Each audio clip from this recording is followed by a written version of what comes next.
আল্লাহ পাকের কিছু সিফাতি গুণ বাচক নাম আছে, যে নামটা 99টা নাম আছে। এই নামের মধ্যে 2টা নাম, যে নামটা আমরা সবসময় তেলাওয়াত করি সূরাতুল ফাতিহায়, আর রহমানির রহিম। নামটা কি? আর রহমানির রহিম। আর রহমান একটা সিফাতি নাম, গুণবাচক নাম, রহিম একটা সিফাতি নাম।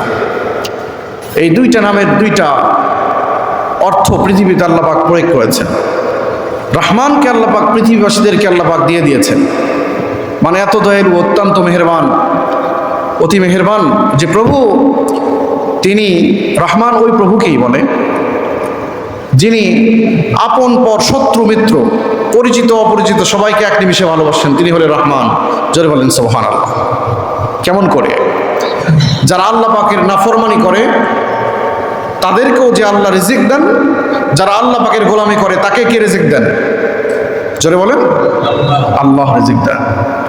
যারা আজকে সালাতুল জুমা আদায় করবে তাদেরকে যে আল্লাহ রিজিক দিবেন, যারা ইচ্ছাকৃতভাবে এই সালাতুল জুমাকে ছেড়ে দিবে তাদেরকেও রিজিককে দিবেন আল্লাহ। কারণ দুনিয়াতে আল্লাহ পাক রহমান, মানে আপন পর, পরিচিত অপরিচিত, শত্রু মিত্র সবার সাথে একই নিমিষে ভালোবাসেন। তিনি হলেন কে? আল্লাহ রহমান। এই সিফাতটা দুনিয়াতে প্রয়োগ করেছেন।